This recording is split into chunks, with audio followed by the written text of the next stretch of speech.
everybody. Welcome to my channel, Heavenly Ever Afterthoughts. My name's Amy.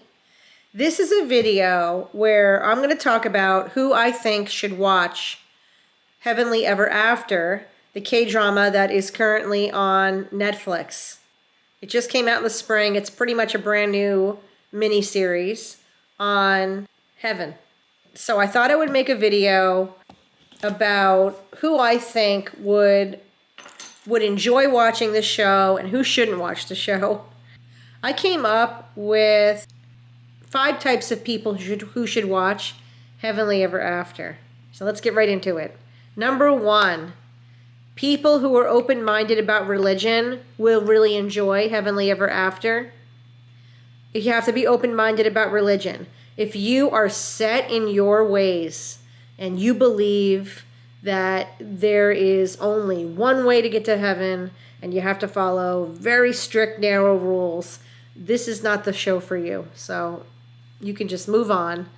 You're not going to like the show if it's not going to follow your ideas of what the afterlife is. So I wouldn't even watch it.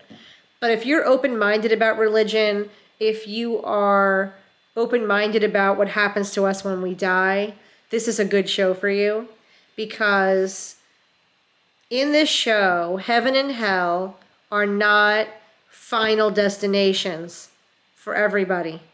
In this show, heaven and hell are places where we learn. It's not necessarily about our final destination. They make it very clear from the second episode that just because you made it to heaven doesn't mean you're guaranteed to stay there forever. Because if you make mistakes in heaven, you can be sent to hell. And people in hell have chances to redeem themselves and make it to heaven. So it's not 2 separate places, heaven and hell, where the 2 never intertwine. No, it's the whole theme of Heavenly Ever After is that the afterlife may not be final and nothing is set in stone. You can always improve your future, okay? The other thing that you have to be open-minded about is that it talks a lot about reincarnation. Reincarnation is a big part of this story. Reincarnation is discussed over and over and over again in the plot. So if you are part of a religion that is adamant that there's no reincarnation, this might not be a show for you. I will say Heavenly Ever After is a very Christian-themed show. But it's not rigidly Christian, okay? It's not rigid in its portrayal of religion. It's fluid. So there is discussion of reading the scripture. There's a Christian minister that's going to be in the story after episode 1. There's, of course, talk about right and wrong and God. We're going to see hell and we're going to see heaven in the story. If you're part of a very rigid religion, this is not really going to be a show for you. So I would recommend not watching the show. Not really watching this channel, actually, because this is not a show for people who are set in their ways and have no... If you have no open-mindedness about religion, then, this isn't really... It's just not going to be your cup of tea. So I wouldn't watch it.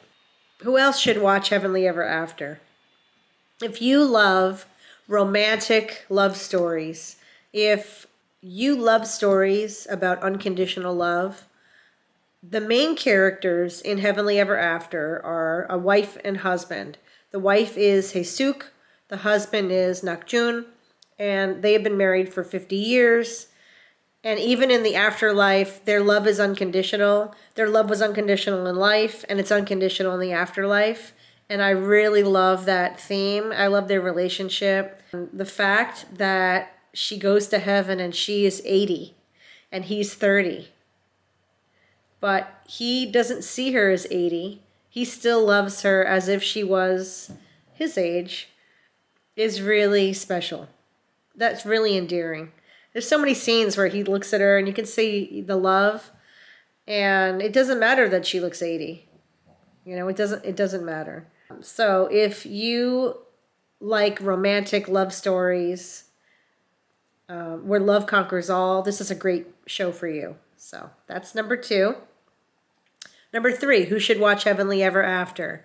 Anyone who wants to forget the world's current problems. If you're upset about the state of the world today, if you're upset about politics, wars, all the horrible things happening in the world, this is really not a great time to be alive, is it? Not really. There's a lot of crap going on right now. If you're worried about political unrest, economic unrest, wars, lack of peace in the world, this is a great show for you because it helps you forget the problems of the world. That's one of the reasons why I loved watching it, is I just needed an escape. And so watching this is not a show that talks about politics. It doesn't even talk about current events or any politics. It touches a little bit on history, but really superficially. This is not a show about political divide or war. And honestly, right now, I just want to forget all that stuff. I'm over it. I'm over the political division of the world. I'm over the political debates. I'm over wars. I'm over people putting other people down. I'm done with it. So this show really helped me escape that. And if you really want to escape it, watch Heavenly Ever After. Okay, so this is a great show for that, for those people. If you like stories about the human experience, this is a good show for you. I love the fact that this show talks about second chances so many times. You know, even the people we think are the worst can redeem themselves in the show. Yes, there's good and bad in the world, but nothing is permanent. And it really is a story about the true human experience. We're not always good. We're not always bad. But we learn, hopefully we learn from our mistakes. And over again, the characters in the story are learning from their mistakes.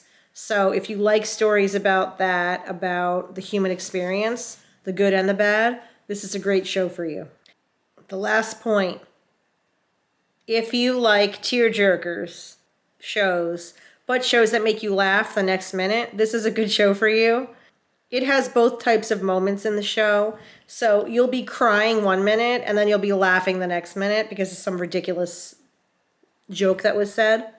You know, like I told you in episode 1, and again, I don't want to spoil it too much in this video, but in episode 1, when she gets to heaven, I told you, I mentioned in other videos that in episode 1, it starts on Earth where they're elderly couple and then they both die, the 2 married couples.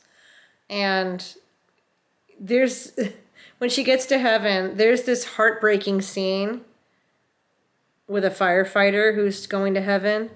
And then there's a scene a little while later where she realizes she's 80 and her husband's 30. And she's like, oh crap.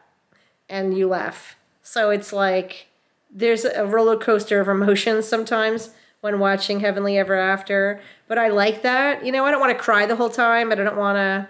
It's not a slapstick movie. It's not a slapstick show where you're going to be laughing the whole time. But there are moments of touching sadness and heartbreak. But then there's also a lot of funny, silly moments that are funny and just ridiculous. So I kind of like that back and forth because I don't want to cry the whole time, but I don't want it to be just a silly show. I want it to have meaning, and it does that pretty well. That's my recap on who I think should watch Heavenly Ever After on Netflix. If you haven't watched it, start watching episode 1. I do have a video up on episode 1 where I'm going to recap. I'm going to recap every episode on this channel, and I hope that some of you will join me in discussing the show. Thank you for watching. See you in the next video. Bye. Welcome to Heavenly Ever.